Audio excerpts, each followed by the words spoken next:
안녕하십니까. JTBC 시사진단입니다. 혁신도시에서 전주 서부 신시가지로 이어지는 도로.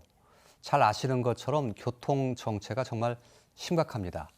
특히 이 출퇴근 시간대에는 이 주차장으로 변하다시피 하는데요. 이를 해결하기 위한 방안의 하나로 이 황방산에 이 터널을 뚫자 이런 주장이 제기됐습니다. 지난 총선 때는 공약으로 나오기도 했고요. 그런데 이 찬성과 반대로 의견이 갈리고 있습니다. 이 서로 다른 입장에 대해서 오늘 좀 얘기를 들어보려고 합니다. 자, 오늘 네 분 모셨습니다. 어서 오십시오. 네, 고맙습니다. 자, 먼저 좀 간단하게 좀 확인을 좀 해봐야 될 것 같은데요. 말씀드렸던 혁신도시에서 서부 신시가지로 이어지는 도로, 교통 정체가 상당히 심각하다는 그 현상 자체, 그리고 뭔가 해결책이 있어야 된다라는 부분에 대해서는 네 분 혹시 동의하시는지 여부만 좀 확인을 해보겠습니다. 다들 동의는 하십니까? 네. 예. 알겠습니다. 그렇다면 어떤 해결책이 필요하냐, 여기에 이제 초점이 모아지게 될 텐데, 그것으로 나온 것이 오늘 얘기의 주제의 핵심인 황방산의 터널을 뚫어보자는 주장인데, 먼저 좀 그 이해를 돕기 위해서 이미수 의원께서 어떤 제안 내용인지 좀 설명을 좀 해주시면 어떨까 합니다. 예. 네. 그 2012년 그 혁신도시가 들어오기 이전에 그 전북발전연구원에서 이슈 브리핑을 통해서 그 일대의 그 교통 문제를 연구하는 보고서, 예. 네, 보고서에서 예. 두 가지 안을 제안을 했습니다. 예. 일단은 거기 통행량을 보니까 예측을 2022년도 그 통행량이 한 27만 트립 정도로 예측이 됐다고 합니다. 예. 그래서 이 교통량이 너무 이제 과중하다 보니 두 가지 해소 방법으로 두 가지 안을 제안을 했습니다. 예. 한 가지 안은 지금 716호도로 거기가 전북도청에서 서전주 IC까지 716호 지방도로인데요. 네. 예. 거기 그 길이가 한 7km 됩니다. 예. 근데 출퇴근 시간대는 아마 24시간으로 보면 교통량이 한 4만 대 정도로 자료를 가져오신 있습니다. 걸로 아는데 네. 그걸 보시면서 하시면 더 알겠습니다. 시청자분들께 이해가 좀 쉬울 것 같은데요.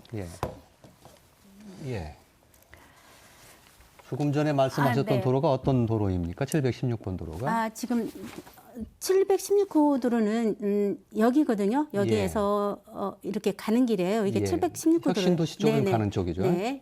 여기 이제 전북도청에서 시작해서 이렇게 쭉 가다 보면 전주대학교 구정문이 있습니다. 구정문을 통해서 이게 쭉 가다 보면 716호 도로가 됩니다. 그래서 전북발전연구원에서 제안하기를 여기 716호 도로가 지금 현재 6차선입니다.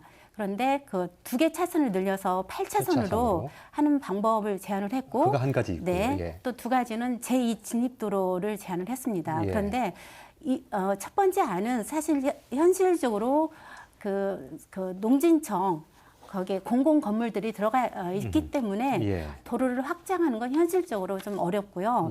그래서 제안한 게 제2 진입도로입니다. 제2 진입도로, 즉 그러니까 황방산 터널을 뚫는 것입니다. 네. 그래서 이러한 제안이 나왔었는데 2018년도 전주시에서 이걸 또 검토를 했거든요. 그래서 이 부분이 전주시가 제안한 터널 부분입니다. 그래서 서곡 LG 아파트 건너편을 통해서 쭉 터널을 뚫게 되면 여기에 국민연금공단이 나옵니다. 네, 이 거리가 빨간 선으로 표시되는 거예요. 이 거리가 한 1.148 km 정도 됩니다.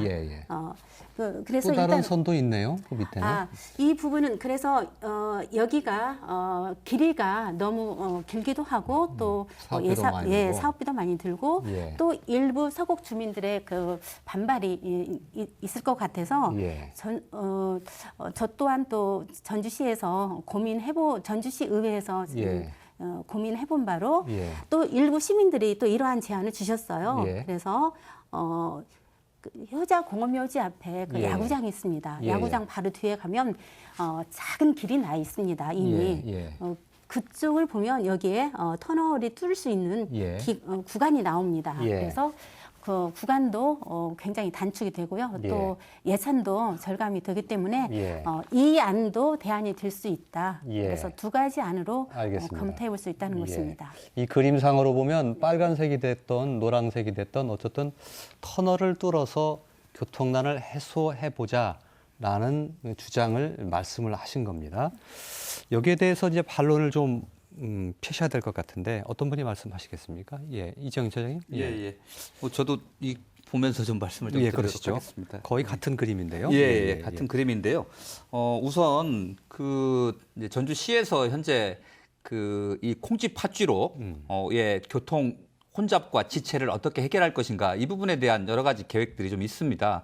현재 전주시가 그 현재 도로 개설 사업으로 현재 추진하고 있는 사업이 크게 9개 사업에 사업비가 한 2조 4천억 정도 되거든요. 그중에 이제 이 혁신도시권의 문제를 좀 해결할 수 있는 도로는 하나는 이 만성지구에서 동부 우회도로, 그러니까 팔복동 산업단지를 거쳐서 가는 8과정로가 현재 그 공사 중에 있고요. 그다음에 이 서국광장에서 그 우리가 그 추천대교 쪽으로 가는 이 간선에서 지선을 이어주는 도로가 있습니다. 이렇게 해서 이제 이쪽 혁신도시 쪽의 교통 혼잡을 좀 개선하려고 하는 이런 계획들이 상당 부분 좀 진행이 되고 있고요. 두 번째 이제 이 문제를 그러니까 어느 한 지역의 그 교통 혼잡 문제를 해소한다고 해서 전체 소통 문제로 이어지느냐 그게 아니다라는 말씀을 좀 드리려고 하는데요. 전주에 국도와 지선과 간선, 이 전체 도로를 보게 되면 한 55개 도로 정도 되는데요. 상습 혼잡과 지체가 발생하는 구간이 17구간입니다. 그러니까 전주권의 전체 도로의 30%는 상습적으로 지체가 되고 밀린다라는 거죠. 그거는 출퇴근 시간에만 그렇습니다. 이거는 이제 대부분의 도시, 특히 이제 정주 여건이 좋은 도시에서 대부분 발생하는 문제들이고요. 그래서 이 어느 한 지역의 어떤 그 교통 혼잡을 해결하는 것보다는 전체적으로 전주 안으로 들어오는 진입 도로의 문제, 예를 들면 정읍에서 들어오는 도로 같은 경우는 쑥고개로 오는 일본 국도의 문제, 그다음에 혁신도시 문제는 김제 부안에서 들어오는 아까 761번 지방도로 문제, 그다음에 저기 뭐 무주 진안 쪽에서 들어오는 도로 문제, 익산 삼례에서 들어오는 도로 문제, 이게 도로가 다 연동이 되어 있거든요.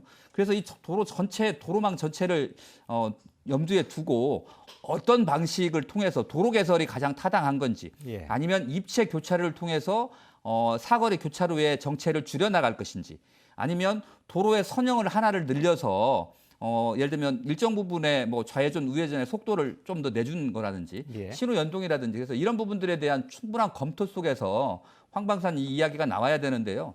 실제로 2012년에 혁신도시가 들어섰을 때는 어느 정도 예측을 통해서 나왔던 거잖아요. 그리고 그 이 터널은 사실은 시 계획에 포함되어 있지 않은 상태에서 여러 가지 이 문제를 해결하기 위한 계획들이 있는 겁니다. 그래서 예산이 잡혀져 이렇게 있는 거고.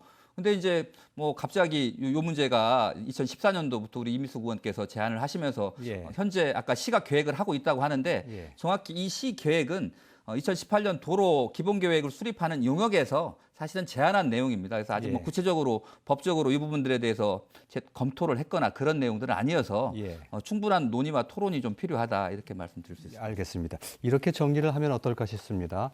황방산의 터널을 뚫어서 이 터널 뚫는 게 교통 정체를 해소할 수 있는 방안이 될 수 있는 거냐라는 논제가 하나 있고요. 또 하나는 다른 방법을 통해서 뭐 도로 개설을 다른 곳에 한다든지 교통 신호 체계를 개설한다든지 광역 교통망을 도입한다든지 등등의 방법을 통해서 터널을 뚫지 않고도 교통 이 문제를 해소할 수 있는 거냐. 이 두 가지 얘기가 되는데 먼저 첫 번째 문제인 터널을 뚫어서 해결하는 방안에 대해서 지금 이정희 지사님께서는 부정적인 입장을 가지고 계신 겁니까? 그러니까 진단을 해야 되는데요. 그러니까 우리 전주 특히 이제 김제부안 쪽에 들어오는 761번과 혁신도시 더 나가서는 동부 우회도로의 문제까지 좀 같이 봐야 되는데 진단을 해야 됩니다. 도로가 어디서 밀리는가? 대부분 외곽에서 들어오는 간선이 다 밀리고 있다라는 부분들이고요. 두 번째는 전주시의 대중교통 분담률입니다. 수송 분담률이 다른 도시에 비해서 매우 낮습니다. 한 22%밖에 안 되거든요. 다른 도시 같은 경우는 한 40% 육박하는데요. 그러면 대중교통을 통해서 출퇴근 시간에 대중교통을 속도를 높이고 이용을 편리하게 만들어내면 혼잡도를 줄일 수 있는 거다. 이런 부분들이 있는 것 같고요.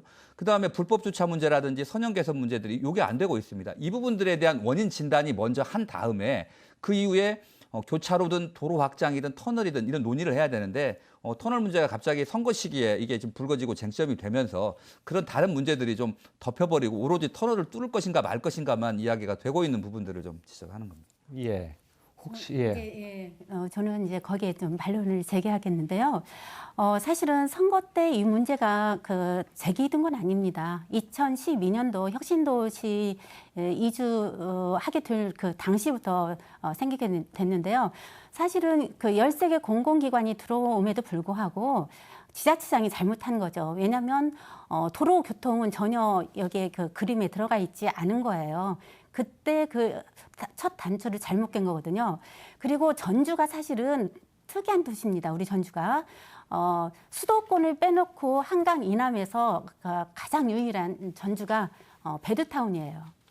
뭐 아시는 것처럼 전주 생활 그 상주 인구가 65만인데 사실은 그 군산, 익산, 뭐 정읍, 고창, 진안, 장수까지 다 출퇴근하잖아요. 예. 그래서 생활 인구가 100만이라는 거예요. 예. 그래서 외곽이 밀릴 수밖에 없는 거예요. 예. 그래서 전주시 전체적으로 우리가 어떤 그 도로 교통 어떤 인프라를 구성하려면은 정말 막대한 예산이 들어갑니다. 예. 그러나 당장 정말로 교통 혼잡한 지역, 특히 여기 716호 도로는 우리가 교통 서비스 수준을 보면 가장 낮은 등급, F 등급이에요. 그렇기 예. 때문에 이런 곳이라도 먼저 개선을 해줘야 되고 방법은 저희가 지금 남북축은 어느 정도 가능한데 동서축이 전혀 없는 거예요. 오로지 716호만 거쳐야만 예. 그 길을 갈 수 있는 거예요. 김제, 정읍 가는 길이. 예. 그렇기 때문에 이 터널이라도 뚫어줘야 어느 정도 그 분산이 된다는 거죠. 그래서 필요하다는 겁니다. 예. 네. 지금 조금 전에 말씀하셨던 터널을 뚫지 않는 다른 방안으로는 해결이 되지 않을 것이라고 좀 네. 판단하시는 겁니까? 그렇습니다. 예. 어떻게 보십니까? 그 문제까지 말씀드리겠습니다. 예, 예.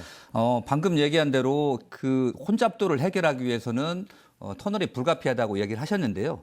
이게 이제 저는 풍선 효과다라고 이야기를 하는데 여기 지금 그 국민연금관리공단 입구 이게 이제 기지로입니다. 이 예. 기지로에서부터 터널을 뚫어서 이란과 이란 두 개 노선이 이어지고 있는데요.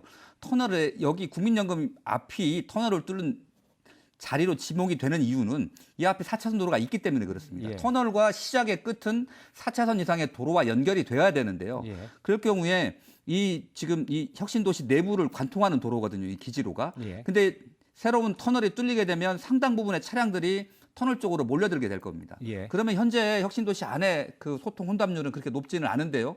차들이 대부분 이 국민연금공단 앞으로 몰려들 거기 때문에 혁신도시 안쪽에 혼잡도가 굉장히 높아질 거라고 보여지고 있고요. 그다음에 대부분 전주 국도 대체 우회도로에서 차들이 빠져나오잖아요. 김제라든지 익산에서 오는 차들, 군산에서 오는 차들이. 근데 이 터널로 진입을 하려면 또 여기에다가 입체교차를 또 만들어줘야 돼요. 예. 입체교차를 하나 만들려면 400억 이상이 들어갑니다. 그런 요구가 나올 수밖에 없고요. 터널이 뚫어졌습니다. 첫 번째 시가 용역에서 제한하고 있는데요. 여기가 서곡 LG 아파트 사거리로 옵니다. 여기가 다 4차선 도로거든요.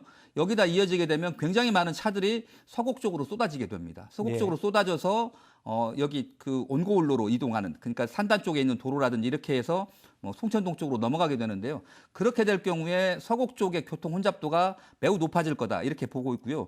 또 하나는 그 현재 방금 그 이상직 의원이 공약으로 제안했던 이 노선인데요.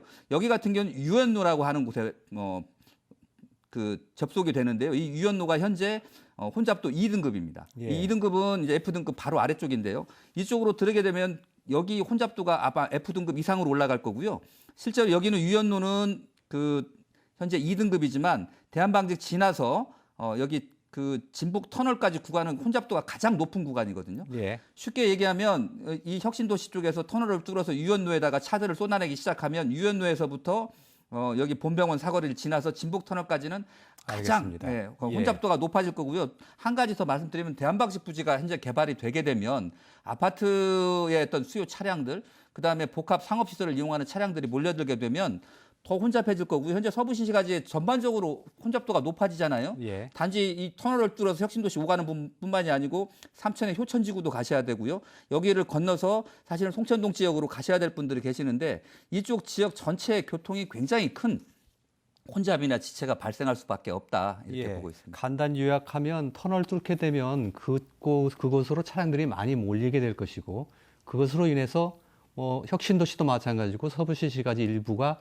굉장히 더욱더 혼잡해질 것이다 라는 주장으로 요약할 수 있는 것 같은데 이영규 님 어떻게 보십니까? 그 전주가 최근 들어서 아마 서울 교통권을 방불케 할 정도로 교통 지정체 현상이 심각한데요. 과연 행정은 그동안에 뭘 공급량을 갖고 뭘 했냐 그런 측면에서 비판을 좀 받아야 되겠고 우리 이정현 처장이 아까 맨 처음에 말씀하신 신호체계랄지 또는 한쪽 차선 변경이랄지 또는 신설 부분하고 그리고 종합적인 어떤 마스터 플랜이 사실은 나와줘야 되거든요.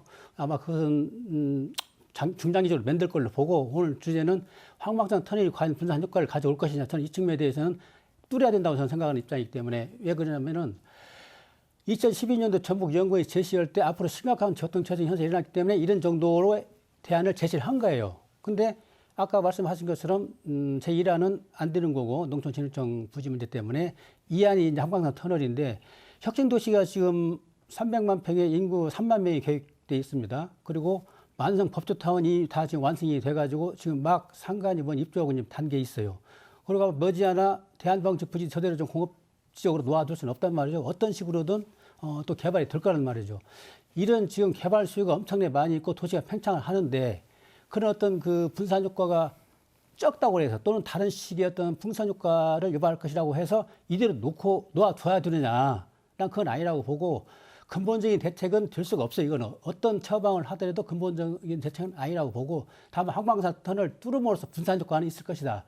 새로 도로를 뚫면은 그 도로로 집중되기 때문에 또 다른 어떤 밀집도가 높아질 것이다고 이제 우려를 하는 측도 있는데 지금은 과거와 달라가지고 전광판으로 그 지정체 현상을 알린달지 또는 핸드폰으로 그 지정체 권한을 리얼타임으로 좀 알려주고 있거든요. 그래서 그런 부분은 좀 기후로 볼 수 있는 부분이 있고 특히 이제 만성 법조타운이랄지 혁신도시 쪽 수요를 해소하고 앞으로 예상되는 대한방직 부지 그걸 감안한다고 한다면은 저는 남북 도로길을 뚫어야 된다고 저는 생각을 하고 있고 그와 연계된 이제 문제가 예산 대책인데 지금 이상직 당선인은 800억 정도 터널 예산 비용 문제는 나중에 또 하셨으면 좋겠습니다. 터널 예산 얼마인지 또 중앙 정부한테 끌어올 수 있는 그런 대책이 있고 실제 다른 시도에서 끌어다 쓴 그런 과거가 있습니다. 예, 황방산 터널을 뚫음으로 인해서 생기는 부작용에 대해서 굉장히 염려를 하셨는데 기후에 불과하다라는 말씀이셨습니다. 실제로 이제 이것을 뚫어봐야 또 어떤 효과가 나올지 예. 이제 그 결과는 나오겠지만 저희가 한방병원하고 가련산 두 예. 사이에 지금 도로를 냈잖아요. 그 도로를 낼 때 송천동에서 혁신도시나 서부 신시가지로 넘어갈 때 굉장히 유용할 것이다. 그래서 도로 문제가 해결될 것이다라고 말씀을 하셨어요. 근데 역시 마찬가지로 그곳을 한 번에 통과한 사례가 없었습니다. 그러니까 이미 그 독일의 수학자 브라이스라고 하는 사람이 이 집중을 하게 됩니다. 새로운 도로를 내면 또 이 교통의 문제가 해결이 될 거라고 얘기를 하지만 이미 통계를 통해서 그렇지 않다라고 하는 결과가 나왔어요. 그래서 서구 유럽에서는 지금 유럽과 미국에서 고민하고 있는 가장 중요한 것들은 뭐냐면 자동차 정점 이론이라고 하는 것이 지금 대두가 되고 있어요. 그러니까 앞으로도 계속해서 이 자동차가 늘어날 거냐라고 하는 거에 대해서 그렇지 않을 수 있다라고 하는 의견이 하나가 있고요. 또 하나는 인구에 대한 인구가 점점 줄어들고 있습니다. 그러니까 전주 인구가 아까 선생님께서 이 확장이 된다라고 표현을 하셨었는데 장기적으로 봤었을 때 2016년과 2017년에 전주시 인구는 0.34%가 줄었어요. 65만에 지금 꺾여 있는 상태인데 그 어디더라 국가에서 통계 내는데 통계청? 통계청에서 인구 이제 추이를 하는데 그 중에 2017년도에 우리가 5,100만을 얘기하고 2067년도에 3,900만을 얘기를 합니다. 그러면 특히 우리 지방 도시인 전주라고 하는 곳에서의 인구는 서울에서 인구 줄은 것과 비교했을 때 훨씬 더 많이 줄어들게 될 것이라는 거죠. 그런 의미로 놓고 봤었을 때 지금 당장 언발에 오줌을 눈다고 해서 이 문제가 해결이 되는 게 아니라 장기적으로 이 교통의 문제를 어떻게 수요를 확장을 할 것이냐 그리고 이것을 해결을 할 것이냐. 그러니까 지금 당선인의 이 공약 때문에 우리가 이 이야기를 하게 되지만 또 다른 분들의 지역 안에서도 송천동에서 요구하는 욕구들도 많을 것이고요. 예. 근데 송천동에서는 건지산을 뚫어서 도로를 연결해달라고 한 요구가 많습니다. 그것을 예. 채택하지 않은 거죠. 그러니까 저는 정치 행위를 한다라고 하는 것 자체가 공약이라고 하는 것은 주민의 의사에 대해서 어떤 의사결정 과정을 거쳐서 여기 공약으로 내세웠느냐라고 하는 부분에서도 한번 저는 그런 의미에서 검토를 해봐야 된다라는 생각이 들고요. 그다음에 그 수요량이 급증할 거라고 하는 것은 현재 상황인데 예. 저희가 그 코로나를 경험을 하게 되면서 포스트 코로나에 대한 이야기를 많이 하게 됩니다. 예. 그러니까 뉴스에서 국토부에서 지금 검토하고 있는 내용 중에 하나가 무엇이냐면은 그 상업 시설에 대한 총량을 이제는 줄여야 된다. 예. 그러니까 도시 공간 구조에 대한 변화를 이야기를 하고 있습니다. 그 국토부가 지금 포스트 코로나의 대안으로서 조정을 하고 있는데 역시 대면에 관련한 부분, 직접 이동에 대한 부분들이 이 코로나 이후에 우리한테 오는 또 다른 사회적인 문제이기 때문에 지금 당장 이 안에서 반드시 뚫어야 된다? 그렇지 않다라고 하는 이야기보단 우리한테 새로운 과제로 들어온 이 부분에 대해서 저는 시민의 의사결정, 그다음에 시대정신에 대해서 이 고민을 같이 풀어야 이것이 장기적으로 봤었을 때 우리 후손들에게 넘겨줘야 되는 문제이잖아요. 예. 그게 해결이 돼야 된다라는 생각이 듭니다. 예. 상당히 미래적이고 장기적인 말씀을 하셔서 조금 어려운 측면도 좀 있습니다만, 예. 도로는 실은 도로라고 하는 도시 안에서의 도로라고 하는 것은 예. 이만큼 필요하면은 이 공간을 확장을 하고 예. 이만큼 필요하면 저 공간을 확장을 하고 하다 보면은 예. 실제 우리가 마스터 플랜이라는 이야기를 계속해서 이야기를 하잖아요. 예. 근데 그 계획이 현재는 우리한테 존재하지 않는다는 거죠. 예. 그래서 아까 대중교통 이야기 부분을 조금 더 멀리 가자라고 이야기를 하셨는데 BRT라고 하는 제도를 통해서도 이 안에서 그 공급을 할 수 있다라고 하는 가능성을 한쪽에서는 지금 검토를 하고 있거든요. 예. 그래서 이것을 이제 여기에서도 주장하시는 분들도 당장 내년에 하자라고 알겠습니다. 하는 건 아니지만서도요. 예, 예, 알겠습니다. 이렇게 한번 여쭤보면 어떻겠습니까? 조금 전에 그 말씀하셨던 부분을 요약하자면 결국 도로를 하나였던 것을 두 개로 늘리면 자연히 교통량은 분산이 되는 것이고 한쪽이 밀린다고 하는데 뭐 스마트 정보라든지 교통 정보를 통해서 충분히 분산 효과가 가능하다라는 말씀이 취지셨거든요. 네. 그러므로 한쪽에 몰림으로 인해서 일어나는 부작용은 기후에 불과하다라는 주장이 요지에 대해서 반론을 하시다면 어떻겠습니까? 좀 보완 예. 설명을 해드리면 그러니까 예. 뭐 늘릴 수 있죠. 근데 이렇게 늘린다고 해서 해결할 수 있는 문제가 아니다. 그러니까 소위 자동차 증가율을 그러니까 도로 증가율이 따라잡지 못하는 거죠. 우리나라 지금 자동차가 한 2,400만 정도 대 정도가 있는데 자동차가 계속 늘어나잖아요. 한 10년 통계만 한번 놓고 보면 2008년에 비해서 2018년까지 자동차 중가율은 한 40%가 늘어납니다. 굉장히 많이 빠른 속도로 늘어나는데요. 예. 이에 반해서 도로 증가율, 도로는 얼마를 늘어났는가 이거를 보게 되면 실제로 도로 증가율은 약 5.8%입니다. 그러니까 도로 증가율보다 자동차 증가율이 8배 정도 빠른 거죠. 그러니까 자동차가 밀리는 문제를 도로를 늘려서 확장하려면 예. 현재보다 예를 들면 도로 개설량보다 8배를 더 늘려야 된다는 거예요. 예. 근데 이거는 우리가 사회적 판단이라든지 비용의 문제라든지 뭐 이런 문제가 있는 거잖아요. 그래서 이렇게 도로를 늘리는 것보다는 다른 방식을 선택을 해야 된다 이런 얘기고요. 진짜 재밌는 통계 하나는 우리나라 도로가 현재 한 11만 킬로미터 정도 되거든요. 자동차는 한 2,400만 대 정도 되잖아요. 이걸 도로로 쭉 일렬로 세우면 4.6m당 자동차가 한 대꼴입니다. 예. 그러니까 자동차가 빽빽하게 서 있는 상황인 거예요. 예. 이 안에서 지금 조정을 하고 있는 건데 아무튼 도로를 늘린다고 하더라도 자동차 문제는 해결 자체가 불가능하다. 그러니까 일부의 어떤 선형이라든지 이런 개선이라든지 정말 필요한 것들을 도로를 놓고 나머지 문제는 대중교통을 확보를 통해서 출퇴근 시간의 혼잡 지체가 문제거든요. 제가 방송국에 오는 길 그대로 오늘 터널길을 따라서 유연로 따라서 716번 콩지파취로 다시 혁신도시 도로 들어왔거든요. 전혀 밀리지가 않습니다. 딱 출퇴근 시간에만 밀리거든요. 그럼 예. 출퇴근 시간에 혼잡도를 개선하는 건 시내버스 노선을 개편을 하고요. 예. 전주에서 혁신도시 거쳐서 김제 부안으로 가는 노선, 전주에서 혁신도시 거쳐서 익산 군산으로 가는 노선에 광역교통망을 만들어주면 혼잡하는 시간의 문제를 해결할 수 있거든요. 그러면 도로에 들어갈 예산들을 얼마든지 다른 생활 밀착형 사회 간접 자본이라든지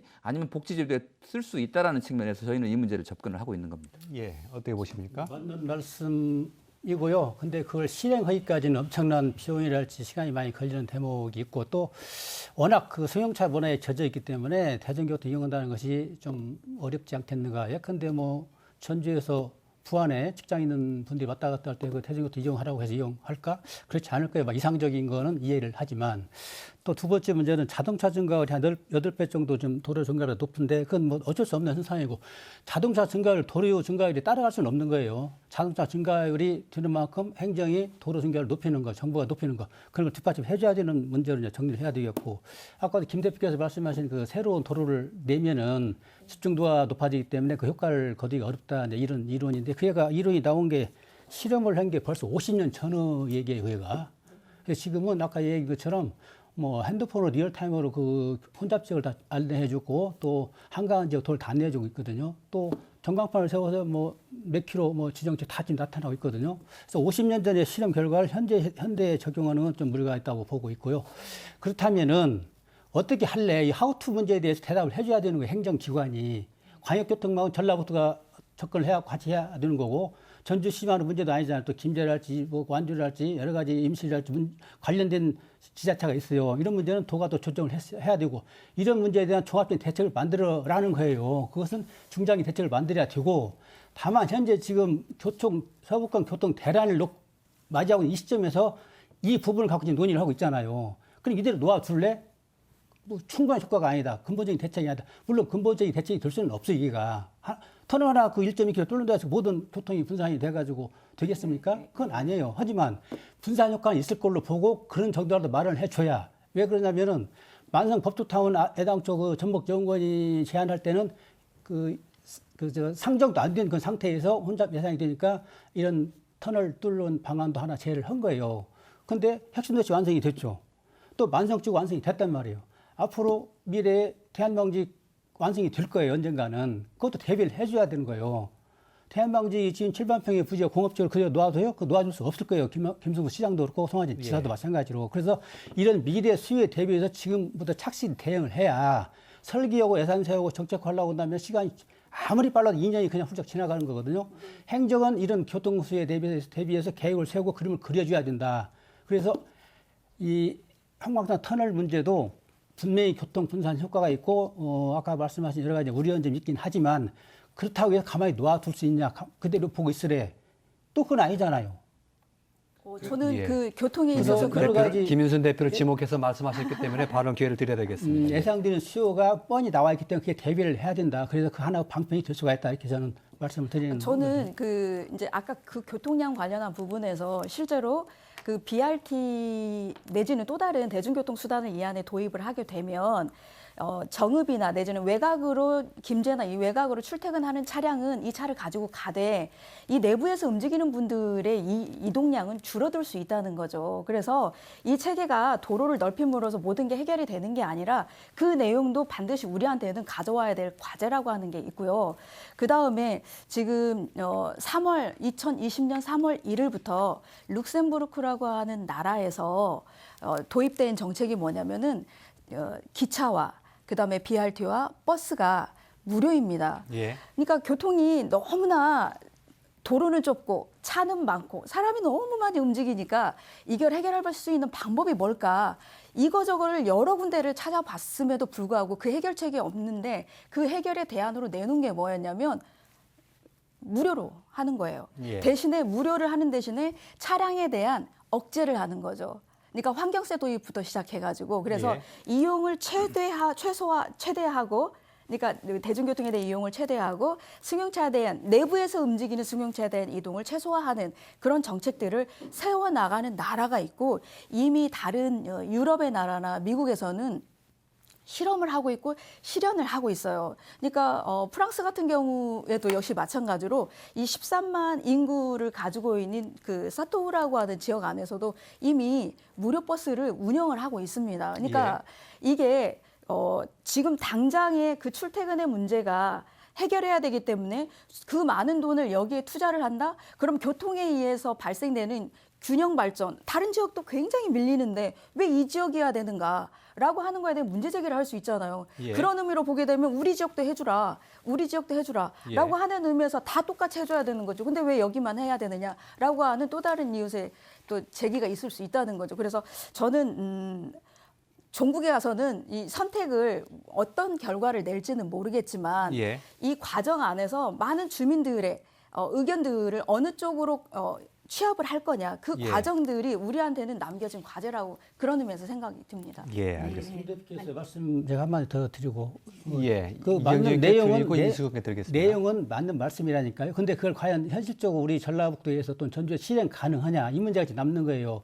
룩셈부르크는 인구가 글쎄 얼마 안 돼요. 그거 아니요, 저희하고 똑같아요. 인구가 66만. 그 조그만 나라고 조그만 인구고. 근데 거기서 그 모든 비용을 무료로 하면서 자치단체 재정 역량도 다를 것이고 네. 또 주민들이 문화 수준도 다를 것이고 물론 그렇죠. 또 교통 뭐 여건 다 다를 건데 그런 데가 이렇게 한다고 해서 우리도 거기에 도입하자? 근데 추구해야 할 가치가 있는 건 분명하지만 우리 여건상 과연 실행 가능성이 있느냐 이 문제를 지금 지적을 그러면은 저 GDP 관련한 부분에서 그 꾸리치바 같은 경우는 우리보다 훨씬 더 저소득 국가임에도 불구하고 대중교통에 있어서는 꿈의 도시라고 하는 이름을 받게 되었잖아요. 바로 그런 것처럼 저희가 좀 첫 발을 떼는 그 과정에 이게 저는 좋은 신호라고 생각을 해요. 이렇게 한쪽에서는 그 버스가 아닌 승용차의 이용을 빨리 편리하게 해주라라고 하는 예. 요구가 있는 반면에 예. 또 한쪽에서는 그 요구만큼 이상의 대중교통의 그 대중성을 알겠습니다. 확보를 해달라라고 예. 하는 요구도 있기 때문에 예. 그런 의미에서 이민수 의원께 맞다니까요. 이민수 예, 의원께 예. 기회 드리겠습니다. 저는 사실 그 현실과 이상을 뭐 선택하라고 하면 저는 이제 시의원이기 때문에 현실을 택할 수밖에 없습니다. 그 황방산 터널 우리 그 이상직 의원께서 그 당선자께서 예. 공약으로 내건 건 시민들에게 그 공약을 공모를 했습니다. 그래서 가장 많은 순위가 황방산 터널이었고요. 뭐 두 번째는 대한방직이었는데 사실은 우리가 지금 평소에는 잘 못 느낍니다. 그러나 출퇴근 시간대 한번 가보세요. 6시 반에서 7시 반 사이 어마어마합니다. 그리고 유연로가 어디냐면 이제 모르시니까 효자공원묘지 들어가는 그 길이 있습니다. 서신동에서 완산구 주민들이 많이 나옵니다. 그래서 유연로가 한 800m 정도 되나요? 800m에서 예. 그랜드 그게 자동차 혼잡하다는 사실은 인정하시니까요. 네, 거기까지 들어서는데 그 원래는 그 정상적인 그 시간으로 보면은 승용차로 가는 시간이 보면은 한 10분 거리밖에 안 되는데 30분 이상 걸리는 겁니다. 예. 그러한 민원이 있는데 해결할 수 있는 방법을 그 의원으로서는 제가 연구를 하게 네네네. 되고 주민들의 어떤 예. 그 불편함을 좀 해소하는데 그 어떠한 그 환경이나 모든 걸 다 고려하고 물론 이제 이상도 고려를 하죠. 그러나 현실적으로 우리가 자동차를 가지고 없이 다닐 수는 없는 거잖아요. 현실적으로. 예. 그렇죠? 네. 예. 제가 그러시죠? 예, 제가 그 이상직 의원 지역구에 사는 저도 이제 그 유권자 시민인데요. 당선인입니다. 아직까지. 예. 제가 계속 말씀드리는 건 아까 얘기한 대로 터널을 뚫어서 실질적인 교통 분산 효과가 있는 거냐라고 놓고 봤을 때 크게 교통 개선 효과를 얻을 수 없다라고 저들은 보고 있는 겁니다. 예. 물론 요거는 용역기관을 통해서 내지는 뭐 충분하게 시뮬레이션도 해보고 검토도 해봐야 될 문제지만 예. 현재 상식적으로 현재 이 국민연금관리공단에서 서곡 LG아파트 사거리로 연결을 하거나 이거는 아까 말한 대로 접속 부분이 있어야 되거든요.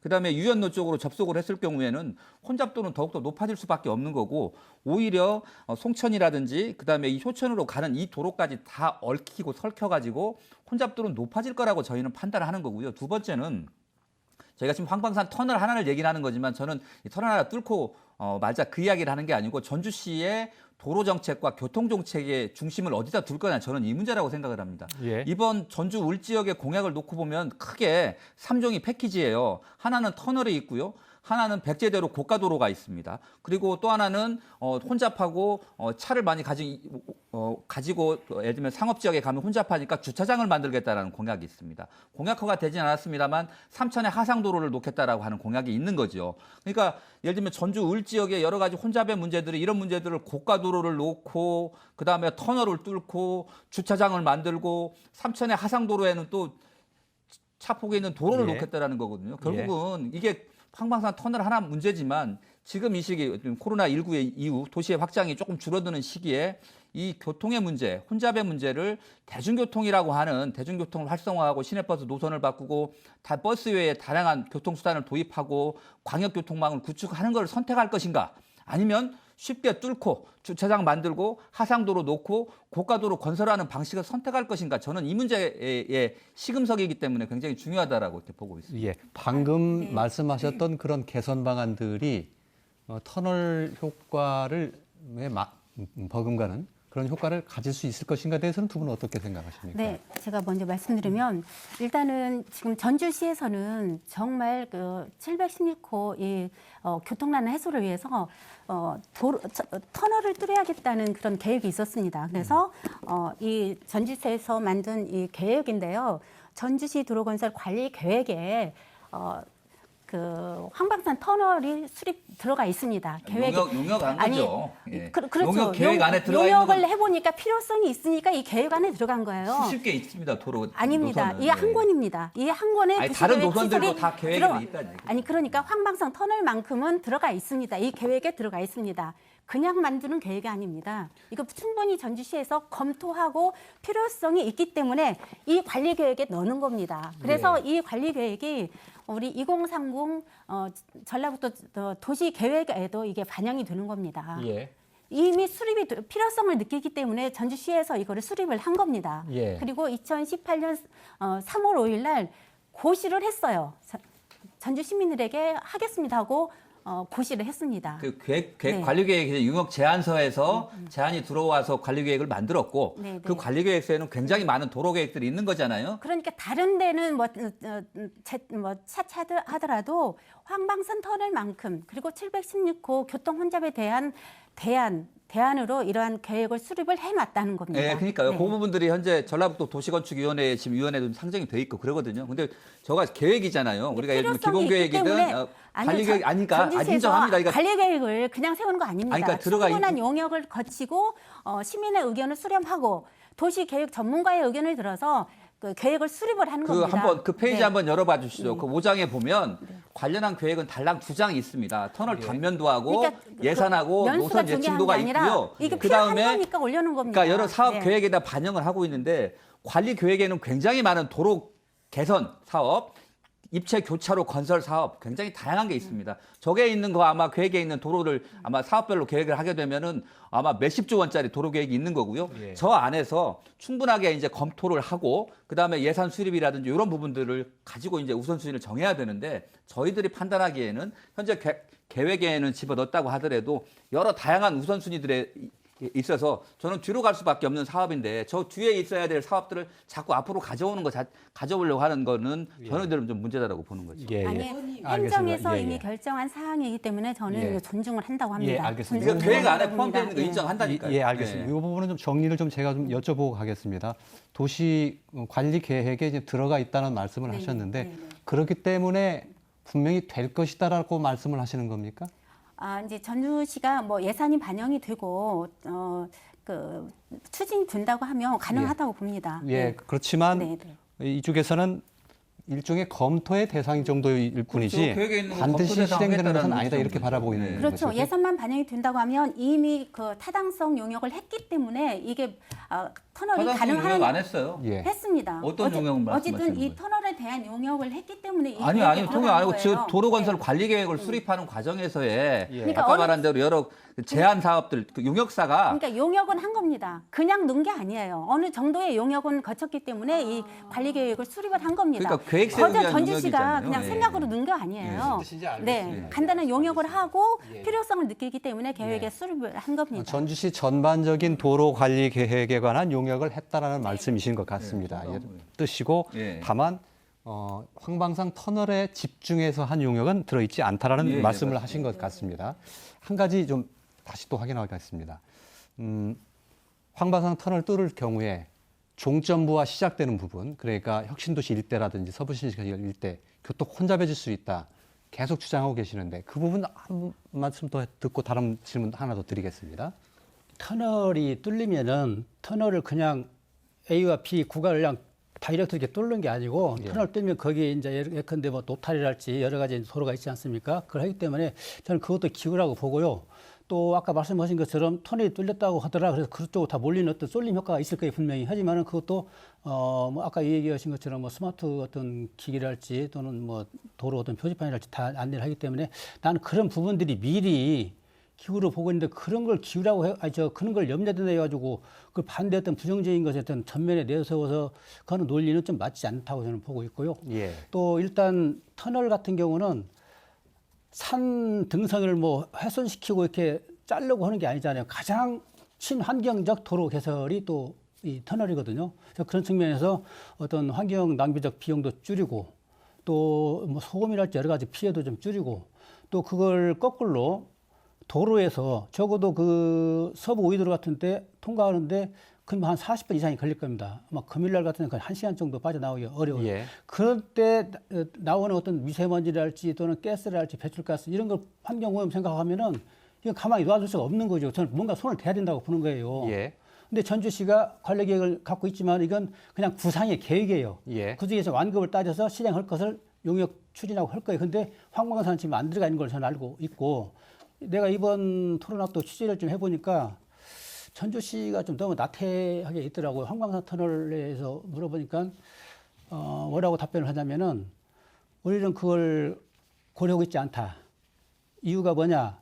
어떤 경제성이 떨어진다. 예. 그거는 이제 12년도에 전북연구원이 제안한 그 BC 경제성 분석에서 0.91로 나왔거든요. 근데 예. 12년 8년 전에 것도 그렇지만 달라질 텐데 그럼 해봤냐 실험을 아직 해본 적은 없어요. 예. 그럼 어떻게 할래? 대안이 없는 거예요.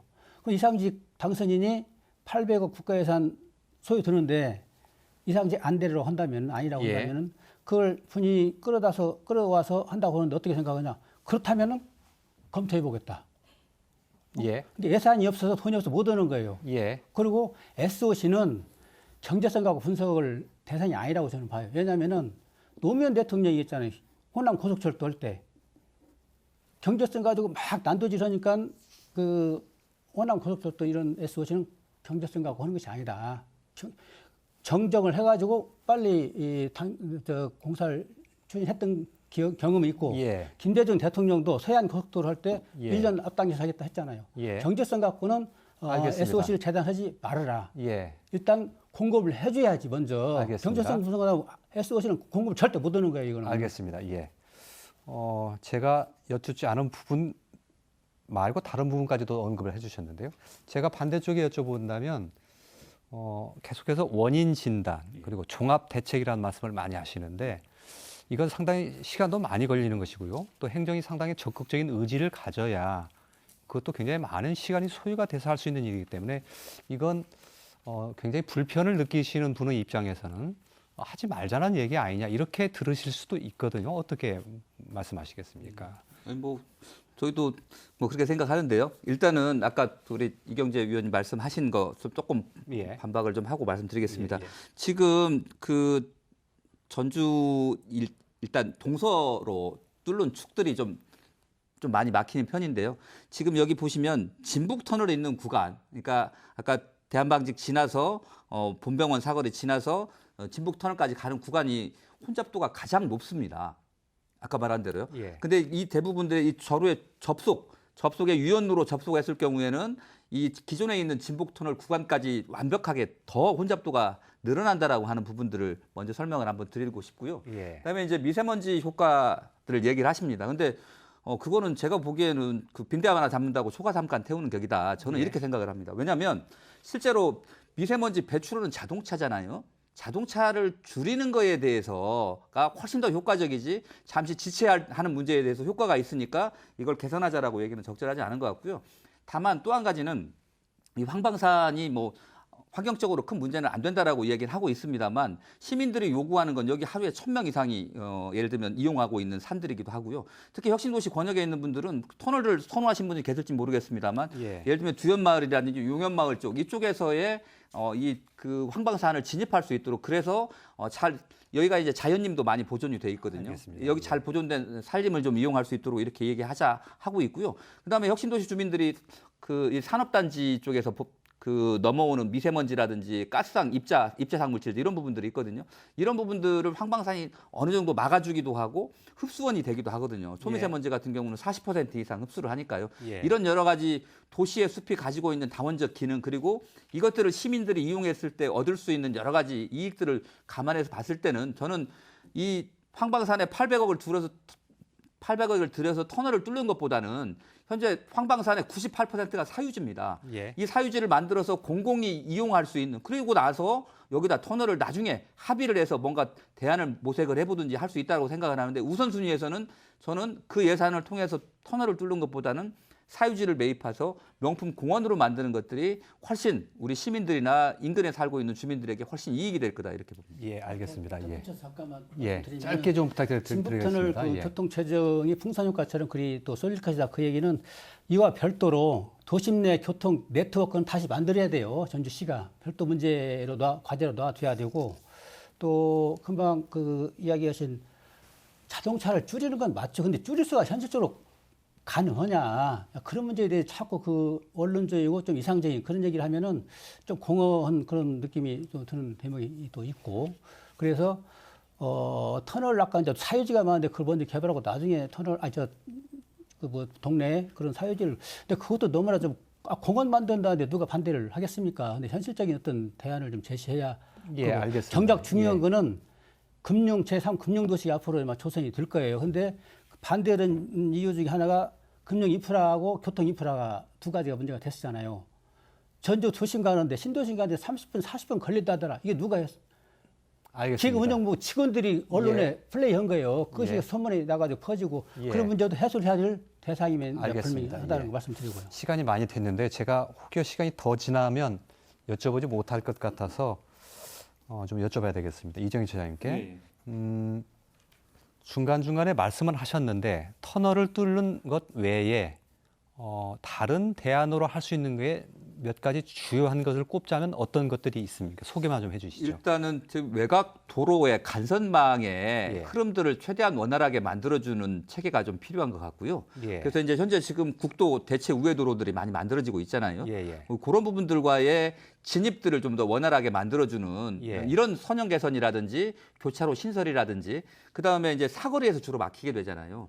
사실 입체 교차로가 터널 못지않게 비용은 좀 들어가긴 합니다만 뭐 경관적인 문제라든지 소통 흐름 측면에서 환경적인 문제를 여러 가지로 고려해 봤을 때는 입체 교차로를 우선적으로 터널보다는 설치를 해서 흐름을 좀 원활하게 만드는 노력들이 좀 필요할 것 같고요.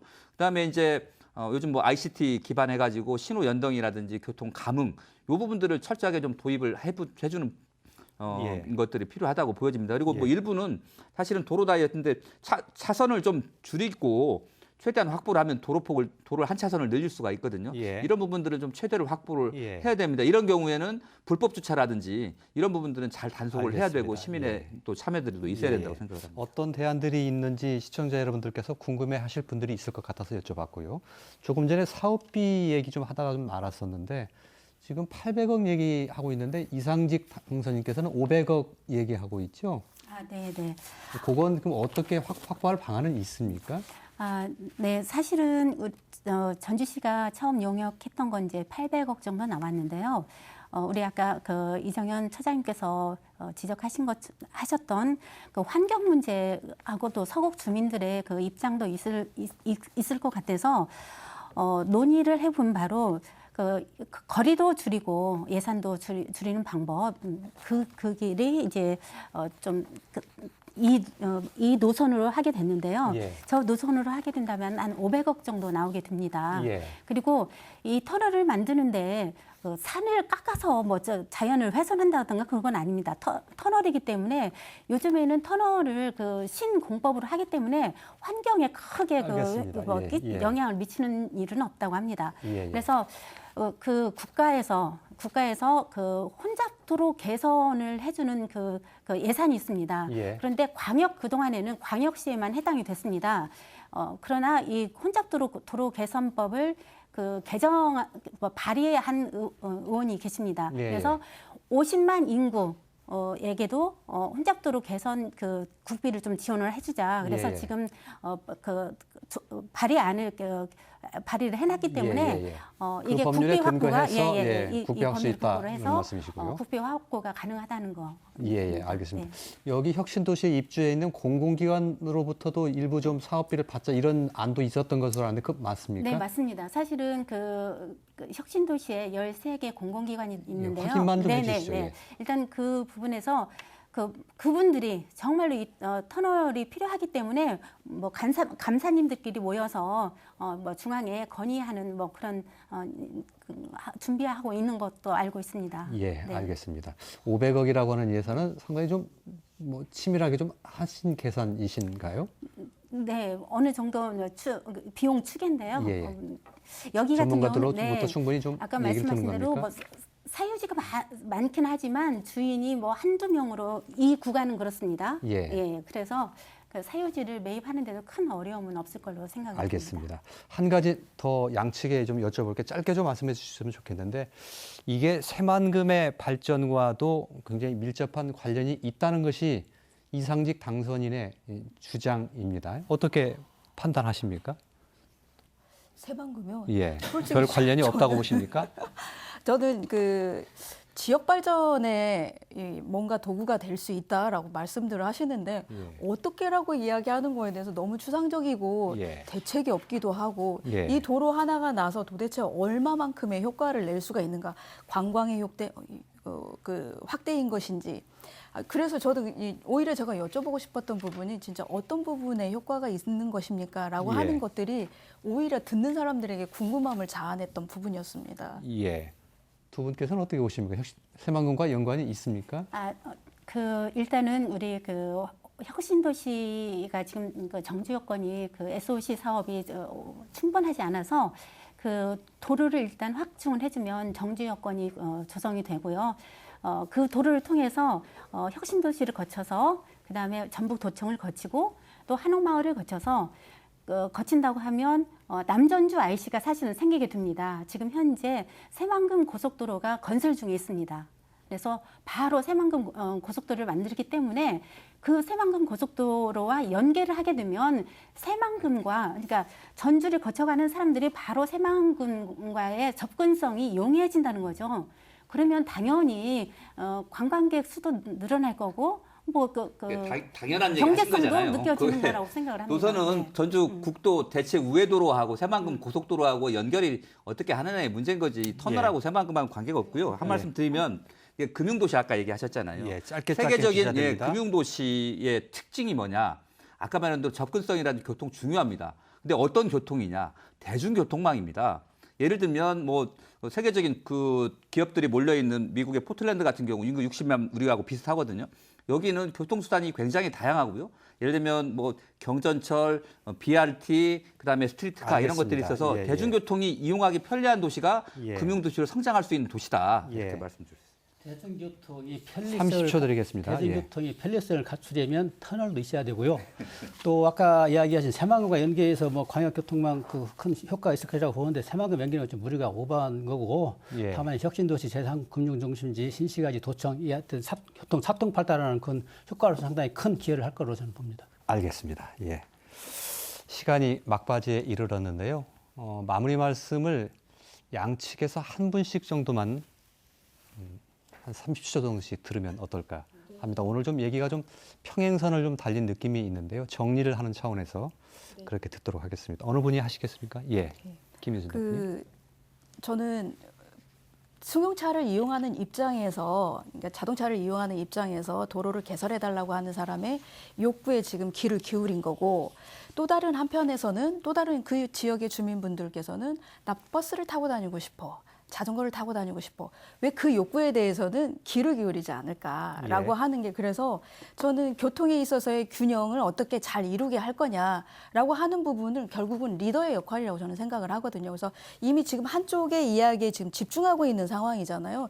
이 부분을 다른 쪽에서 요구하고 있는 그러한 내용들에 대해서도 전 집중할 필요가 있다. 그런 의미에서 지금 당장에 이게 문제인데 왜 이것을 다른 뭐 미래 구상을 이야기하느냐라고 얘기하시는데 그렇지 않습니다. 예, 예. 실제로 이것을 얘기하는 사람들의 예. 이야기에 대해서는 지금 집중하고 있지 않다라고 하는 게 지금 현장이거든요. 예, 예, 그래서 예. 두 개에 대한 내용들을 저는 다 같이 검토했으면 좋겠습니다. 알겠습니다. 예. 이미숙 의원께서 하시면 네. 어떨까요? 예. 물론 환경 중요합니다. 저도 환경단체 협의를 좀 내고 있는 상태인데요. 물론 환경과 조화롭게 잘 가야 되죠. 그러나 시민들의 고충도 해결하는 게 사실은 지자체가 할 일입니다. 우리 시민들의 고충과 우리 지역의 발전을 생각을 한다면 사실 가장 먼저 해야 될 게 먼저 우리가 관리 계획에 수립이 되어 있으니까 환경 영향 평가를 먼저 한번 해보자는 거죠. 환경 영향 평가, 교통 영향 평가를 먼저 해봐서 속도감을 한번 내보자는 것입니다. 알겠습니다. 그런 차원에서 보면 전주시의 역할이 상당히 중요할 것 같습니다. 조금 전에도 뭐 종합 검토 원인 진단 얘기 나왔는데 그런 것들을 해야 될 주체는 전주시가 아닌가 싶은 생각이 듭니다. 여론조사를 해본 적이 없어서 이 찬성과 반대의 비율이 뭐 어느 정도 되는지는 알 수는 없겠습니다만 분명히 찬성과 반대가 있는 것 같습니다. 이런 사안일수록 자주 토론의 기회를 갖고 그래야 사회적 비용도 좀 줄이고 갈등도 줄이는 그런 길이 아닌가 싶은 생각을 했습니다. 자, 오늘 토론은 여기서 이렇게 적겠습니다. 네 분 말씀 잘 들었습니다. 고맙습니다.